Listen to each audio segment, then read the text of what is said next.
When Tlhagla Mkhwanazi accused senior police generals and politicians of being in bed with organized crime, South Africans across the board applauded him as a national hero, a man brave enough to expose the rot eating away at our justice system.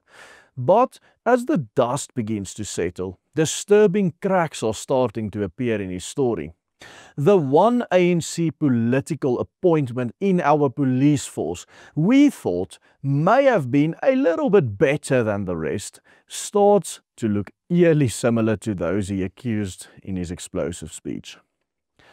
Buried underneath the sensational headlines and the political theatre, a much older and more sinister story is beginning to re-emerge.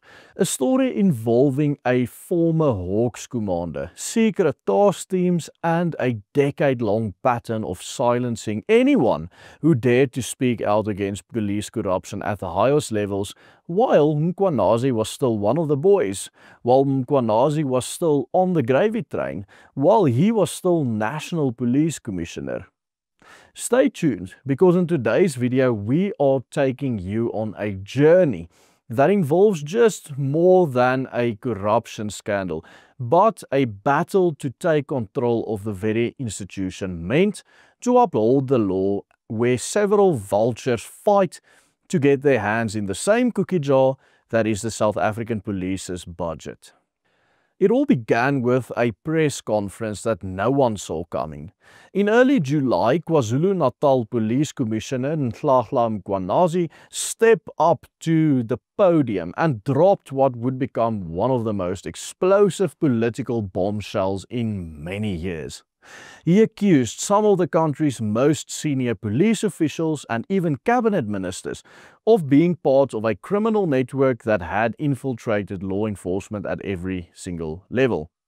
But what few people realized at the time was that Mkhwanazi's explosive allegations would reopen old wounds and pull back the curtain on a far deeper, darker struggle within South Africa's law enforcement ranks.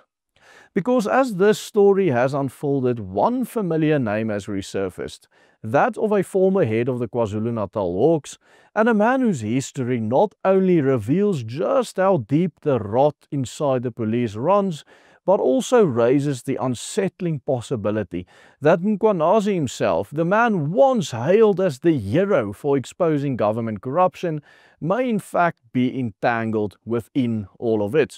Now, it appears that Mkhwanazi has turned his sights on the very man who actually might be telling the truth. In July 2025, KwaZulu-Natal Police Commissioner Mkhwanazi completely shook up the country's political landscape by publicly accusing senior law enforcement figures and politicians of colluding with the organized crime in our country. A dramatic press conference, he claimed that Senzo Mchunu, the Minister of Police, as well as Shadrack Sibiya, the Deputy National Commissioner, had interfered in sensitive investigations by disbanding a specialized political killings task team in KwaZulu-Natal. This unit was supposed to be probing a syndicate behind politically motivated assassinations.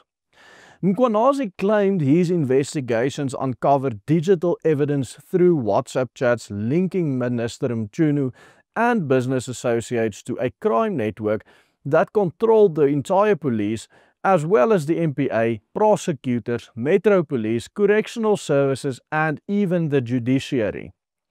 He also asserted that a crime syndicate led by alleged contractors and cartel associates had effectively captured state institutions, and that investigations into high-profile murders and cartel activity were deliberately stalled. Of course, given the unprecedented move, South Africans from all demographics and all over the political spectrum immediately rallied behind Mkhwanazi, hailing him as the political hero we've been waiting for, a man finally having the courage to come out and expose the rampant corruption in this country from the inside. In response to this pressure, Cyril Ramaphosa placed the minister on special paid leave and announced a judicial commission of inquiry into the allegations. The Madlanga Commission, as it became known, hasn't delivered much as of yet. And now the former head of the KwaZulu-Natal Division of the Hawks, Major General Johan Booysen, has come forward with some shocking new revelations about Mkhwanazi himself and about the truth behind the political killing stars team and their own corruption. This follows after Booysen was informed over the weekend that the Madlanga Commission had been issued a warrant to search his home following a letter he sent to the Commission questioning certain aspects of Mkhwanazi's testimony. Booysen has recently come out and exposed how this specialized political killing task team in KwaZulu-Natal, the task team that was shut down by Minister Mchunu, had on top of their actual salaries, in a matter of merely 6 months, spent an astonishing 235 million rands, or for our American viewers, that's about $13 million, on, wait for it, washing clothes, fancy restaurant dinners, and hotel accommodation. According to him, this specialized task team was given full access to police resources to investigate these political killings, but the money was soon spent on all kinds of luxuries and to siphon funds into the pockets of high-ranking police officers. Moreover, Booysen himself claims that while he does not exclude the possibility of Minister Mchunu being involved in covering up political killings, he himself hasn't yet uncovered any evidence in this regard. This, despite having several high-profile contacts in the police service after having served as head of the Hawks in KwaZulu-Natal for 7 years between 2009 and 2016.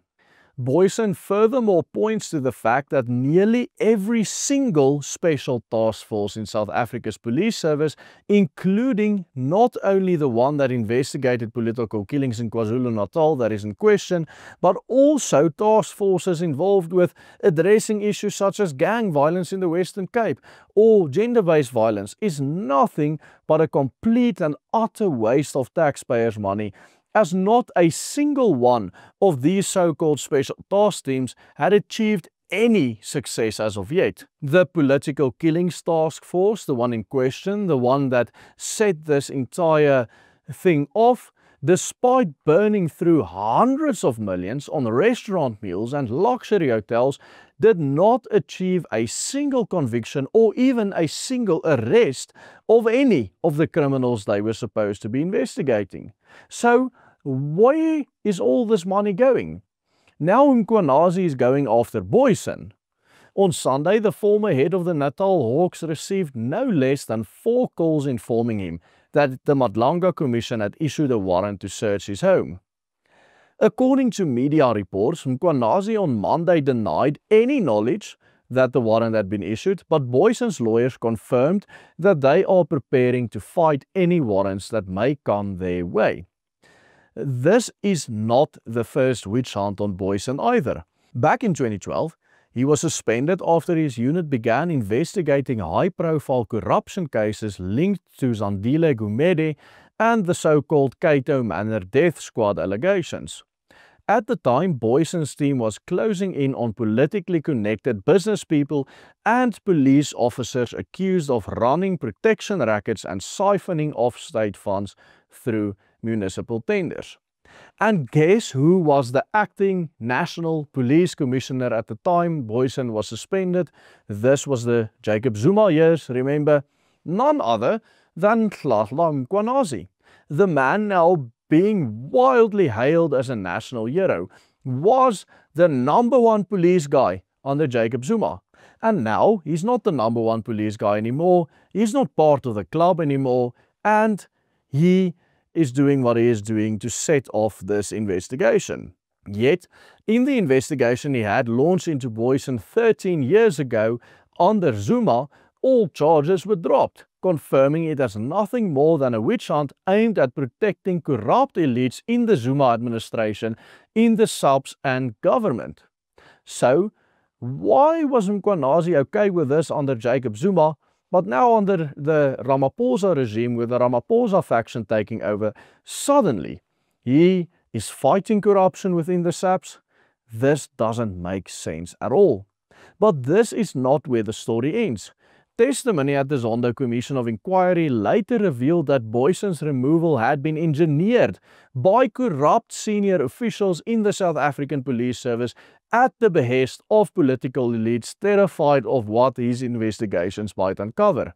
His testimony exposed how leaders within SAPS and the National Prosecuting Agency, including, wait for it, Mkhwanazi, worked hand in hand to destroy whistleblowers and to protect the corrupt individuals connected to these criminal syndicates. I was phoned by a colonel in KwaZulu-Natal who was desperate to talk to someone, and that was a Colonel Myburgh. Colonel Myburgh had also reported corruption emanating from the office of Colonel Naveen Madhu. There was a protracted investigation, and the net result of that investigation was that they were going to charge the whistleblower, Colonel Myburgh. So I flew to Durban and I had a conversation with the acting provincial commissioner, General Mkhwanazi, and he stopped that process. But during that discussion, I did detail to him the fact that Naveen Madhu had managed to obtain an interdict for a disciplinary hearing pertaining to the attempted bribery. But that does not preclude them from continuing with the disciplinary hearing against him for the main charge of the 60 million rand corruption, which is fully implicated. And that the same applies to the captain that works with him, Captain Narain Prasad. That testimony is from 2019. And given all that has happened over the past weekend, we have to ask ourselves the obvious question. Isn't history now simply repeating itself? Isn't it the same corrupt allegations just made at different people from a different faction within the ANC? And isn't different factions within the ANC just fighting over who gets their hands onto the funds? Could it be that Nhlanhla Mkhwanazi, the man until now hailed as a national hero, is just as corrupt or perhaps even more guilty than those he is accusing? The evidence we see unfolding today seems to point to only one thing, that the supposed exposure of corruption, which many until now believed had the potential to bring down the ANC government, could in fact end up being little more than just another political power struggle within the ranks of the South African Police Service between the Zuma faction and the Ramaphosa faction. Because as we all know, every single high-ranking officer within the police service, every single person that has a rank that starts with or ends with general is a political appointee. And every single one of these political appointees is within a faction within the ANC. The question arises, is Mkhwanazi against corruption or just against corruption from the faction that he is not part of? New evidence seems to point squarely to the latter. Here at the Willem Petsche Group, we don't shy away from uncovering uncomfortable truths. This is why we keep producing content such as this. And this is why we don't hesitate to expose the blatant government corruption, bringing this country to its knees, whether under Ramaphosa or his faction, or under Zuma and his faction. Check out our recent report on how cabinet ministers in the current government of national unity spent hundreds of millions of rands on travel costs alone during their first few months in office. Simply click this link appearing on your screen right here and support the important work that we do by becoming a paid member of the Willem Petsche Group. Only with your help can we change the hearts and minds of the people of South Africa. Simply follow the easy steps on the banner at the bottom of your screen. Goodbye and God bless.